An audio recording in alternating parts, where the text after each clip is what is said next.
Good morning વિદ્યાર્થી મિત્રો, કેમ છે? મજામાં ને? ચાલો વિદ્યાર્થી મિત્રો, આજે આપણે પ્રકરણ નંબર 14 સમિતિની અંદર 14.3 પરિભ્રમણીય સમિતિ. પરિભ્રમણ બરાબર આપણને ખ્યાલ જ છે કે ઘડિયાળના કાંટા છે ગોળ ગોળ ફરે છે, તો આપણે એને શું કહીએ છીએ? પરિભ્રમણ. ચાલો જોઈએ કે જ્યારે ઘડિયાળના કાંટા એક વર્તુળ ફરે ત્યારે તમે શું કહો છો? કે આપણે કહી શકીએ કે તે પરિભ્રમણ કરે છે. ઘડિયાળના ચંદાના કેન્દ્રને નિશ્ચિત બિંદુ લઈ ઘડિયાળના કાંટા ફક્ત એક જ દિશામાં પરિભ્રમણ કરે છે. ઘડિયાળના કાંટા છે એ ઘડિયાળના જે કાંટાના કેન્દ્રને લઈ અને ફક્ત એક જ દિશામાં પરિભ્રમણ કરતા હોય છે. ઘડિયાળના કાંટાનું પરિભ્રમણ એક કાંટાની દિશાનું પરિભ્રમણ કહેવાય છે. ઘડિયાળના કાંટાનું જે પરિભ્રમણ છે એને આપણે શું કહી શકીએ? તો કે કાંટાની દિશાનું પરિભ્રમણ પણ કહી શકીએ. જ્યારે તેની વિરુદ્ધ દિશાનું પરિભ્રમણ ઘડિયાળના કાંટાની વિરુદ્ધ દિશાનું પરિભ્રમણ કહી શકીએ. એટલે કે ઘડિયાળના કાંટાની વિરુદ્ધ દિશાનું જે પરિભ્રમણ છે એને આપણે શું કહીએ? તો કે વિરુદ્ધ દિશાનું પરિભ્રમણ. પંખાના પાંખિયાના પરિભ્રમણ વિશે તમે શું કહી શકો? બરાબર, કે આપણે એના માટે પણ કહી શકીએ કે એ પણ શું છે? તો કે ગોળ ગોળ રાઉન્ડમાં ફરે છે, તો આપણે પણ તેને સીધી દિશામાં પરિભ્રમણ કહી શકીએ. શું તે ઘડિયાળના કાંટાની દિશામાં અથવા ઘડિયાળના કાંટાની વિરુદ્ધ દિશામાં પરિભ્રમણ કરે છે કે અથવા તો બંને દિશામાં પરિભ્રમણ કરે છે? તો આપણે કહી શકીએ કે એ પણ શું કરી છે? તો કે ઘડિયાળના કાંટાની દિશામાં પરિભ્રમણ કરે છે. જો તમે સાયકલના પૈડાને ફેરવો તો તે પરિભ્રમણ કરે છે? હા, તે બંને દિશામાં ઘડિયાળના કાંટાની દિશામાં અને ઘડિયાળના કાંટાની વિરુદ્ધ દિશામાં પણ ફરી શકે છે. અને ઘડિયાળના કાંટાની દિશામાં અને ઘડિયાળના કાંટાની વિરુદ્ધ દિશામાં થતા પરિભ્રમણ માટે દરેકના 3 ઉદાહરણ આપો. તો હવે અહીં જ્યારે કોઈ વસ્તુ પરિભ્રમણ કરે છે ત્યારે તેનો આકાર અને કદ બદલાતા નથી. કોઈ વસ્તુ પરિભ્રમણ કરતું હોય તો તેનો આકાર અને કદ ક્યારે બદલાતા નથી. પરિભ્રમણમાં નિશ્ચિત બિંદુની આસપાસ વસ્તુ ફરે છે. પરિભ્રમણ થતું હોય ત્યારે શું થાય? તો કે કોઈ એક નિશ્ચિત બિંદુની આસપાસ છે એ વસ્તુ ફરતી હોય છે, એટલે કે તેના કેન્દ્રને અનુલક્ષીને તે ફરતું હોય છે. આ નિશ્ચિત બિંદુ એ પરિભ્રમણ કેન્દ્ર છે. નિશ્ચિત બિંદુ એ શું છે? તો કે પરિભ્રમણ કેન્દ્ર. ઘડિયાળના કાંટાનું પરિભ્રમણ કેન્દ્ર કયું છે? એના વિશે વિચારો. બરાબર, હવે પરિભ્રમણ દરમિયાન બનતા ખૂણાને પરિભ્રમણ કોણ કહેવાય છે? પરિભ્રમણ દરમિયાન જે ખૂણો બને છે એને આપણે શું કહી શકીએ? તો કે પરિભ્રમણ કોણ. એક સંપૂર્ણ પરિભ્રમણ 360 અંશનું હોય છે. એક સંપૂર્ણ પરિભ્રમણ કેટલા અંશનું હોય છે? 360 અંશનું. એ તો તમે જાણો જ છો. પહેલું અડધું પરિભ્રમણ અને બીજું ચોથા ભાગનું પરિભ્રમણ માટે પરિભ્રમણ કોણ અંશ માપ કેટલું હશે? બરાબર, તો અડધું પરિભ્રમણ થાય ત્યાર પછી ચોથા ભાગનું પરિભ્રમણ થાય એના માટે કોણનું માપ છે એ કેટલું હોય છે? તો કે અડધા પરિભ્રમણનો અર્થ એટલે કે 180 અંશ દ્વારા પરિભ્રમણ અને ચોથા ભાગનું પરિભ્રમણ એટલે 90 અંશ દ્વારા થાય છે. જ્યારે 12 વાગ્યે ત્યારે ઘડિયાળના કાંટા એક સાથે હોય છે. બરાબર, અને 3 વાગ્યા સુધીમાં મિનિટનો કાંટો 3 પૂર્ણ આંટા ફરે છે, પરંતુ કલાકનો કાંટો માત્ર ચોથા ભાગનું જ પરિભ્રમણ કરે છે. તમે 6 વાગ્યાની સ્થિતિમાં પણ આવી રીતે વિચારી શકો છો. શું તમે ક્યારે કાગળની ફરકડી બનાવી છે? તો કે હા, આપણે ઘણી વખત કાગળની ફરકડી બનાવેલી હોય છે. આકૃતિ 14.11માં કાગળની ફરકડીની સમિતિની રેખા દેખાય છે, પરંતુ તમને સમિતિની કોઈ પણ રેખા મળતી નથી. હવે જો આકૃતિ આપણને 14.11 બરાબર એની અંદર આપણને ફરકડીની અંદર સમિતિ દેખાય છે, પરંતુ તેની કોઈ સમિતિની રેખા મળતી નથી. કોઈ પણ રીતે વાળવાથી તમને 2 સમાન અડધિયા મળતા નથી. હવે તમે આને કોઈ પણ રીતે વાળો તો 2 સમાન અડધિયા આપણને મળતા નથી. તેમ છતાં તેને 90 અંશનું પરિભ્રમણ આપો તો ફરકડી સમાન દેખાશે. આપણે કહી શકીએ કે ફરકડી પરિભ્રમણીય સમિતિ છે. હવે આપણે એને 90 અંશનું રોટેશન આપીએ, બરાબર, પરિભ્રમણ આપીએ તો આપણને એક સમિતિ દેખાશે. એને આપણે શું કહી શકીએ? તો કે પરિભ્રમણીય સમિતિ કહી શકીએ.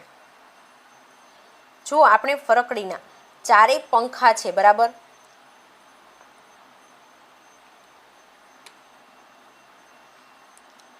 હવે જુઓ આપણે ફરકડીની 4 બાજુ છે એને આપણે એક નામ આપી દઈએ A, B, C અને D. ત્યાર પછી 90 અંશના ખૂણે આપણે એને પરિભ્રમણ કરાવીએ. તો અહીં આપણે એક વખત પરિભ્રમણ કરાવ્યું, બીજી વખત કરાવ્યું, ત્રીજી વખત પરિભ્રમણ કરાવ્યું અને ચોથી વખત પરિભ્રમણ કરે છે ત્યારે તે પોતાની મૂળ સ્થિતિમાં આવે છે. તો આપણે કહી શકીએ કે સંપૂર્ણ પરિભ્રમણમાં 4 સ્થાન ચોક્કસ હોય છે.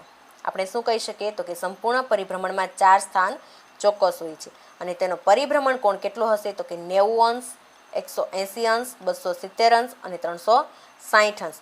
ત્યારે ફરકડી બરાબર એ જ દેખાશે કે જે પ્રથમ હતી તે જ આપણને દેખાશે. આ કારણે આપણે કહી શકીએ કે ચોથી કક્ષાની પરિભ્રમણીય સમિતિ છે.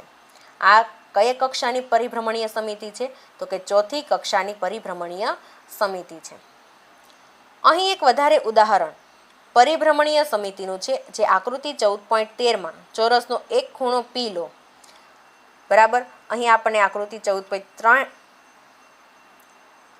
અહીં આપણને આકૃતિ 14.13 આપેલી છે, તેમાં એક ખૂણો આપણે પી લીધો છે. બરાબર, તો ચાલો ચોરસના કેન્દ્ર આગળ દર્શાવેલ નિશાની સ્ટાર એની આસપાસ ચોથા ભાગનું પરિભ્રમણ કરાવીએ.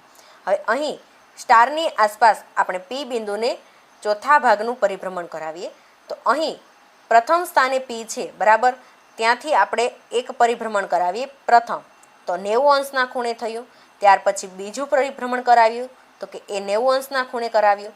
ત્રીજું પરિભ્રમણ પણ કરાવ્યું અને ચોથા પરિભ્રમણે તે મૂળ સ્થિતિમાં આવી જાય છે. એટલે આપણે કહી શકીએ કે પી બિંદુ છે એણે ચોથા ભાગનું પરિભ્રમણ પૂર્ણ કર્યું છે.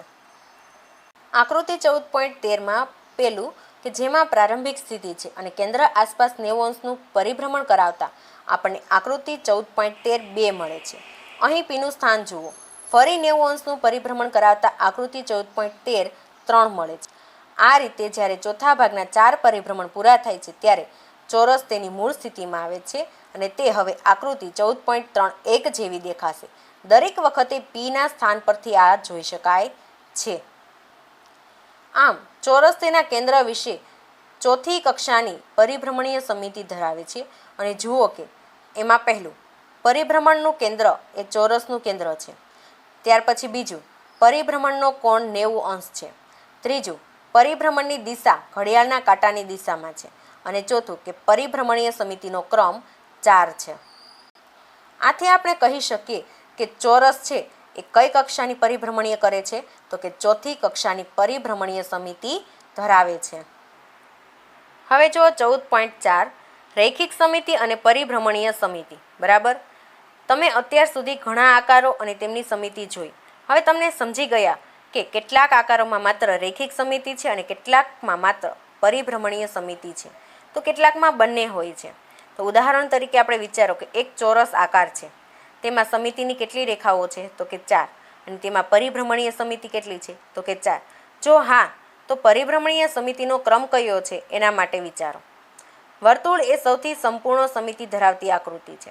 વર્તુળ એ કેવી આકૃતિ છે તો કે સંપૂર્ણ સમિતિ ધરાવતી આકૃતિ છે, કારણ કે તેને કોઈ પણ ખૂણે તેના કેન્દ્રથી ફરતે પરિભ્રમણ કરાવી શકાય છે. આપણે વર્તુળને કોઈ પણ ખૂણો લઈએ, બરાબર, તો તેના કેન્દ્રથી આપણે તેને પરિભ્રમણ કરાવી શકીએ છીએ. અને સાથે સાથે તેમાં અમર્યાદિત સંખ્યામાં રૈખિક સમિતિ છે. વર્તુળની અંદર કેવી સમિતિ છે તો કે અમર્યાદિત સંખ્યામાં, એમાં કોઈ નિશ્ચિત સંખ્યા નથી કે 4 કે 5 એવી ચોક્કસ સંખ્યા નથી. વર્તુળની અંદર અમર્યાદિત રૈખિક સમિતિ જોવા મળે છે.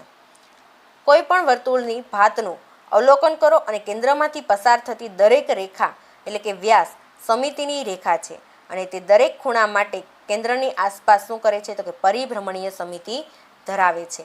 તો વર્તુળની અંદર શું છે તો કે કોઈ પણ કેન્દ્ર સાથે કોઈ પણ રેખા લઈ લો તો દરેક રેખા છે એ પરિભ્રમણીય સમિતિ ધરાવે છે. બરાબર, તો ચાલો વિદ્યાર્થી મિત્રો, અહીં આપણું પ્રકરણ 14 સમિતિ પૂર્ણ થાય છે.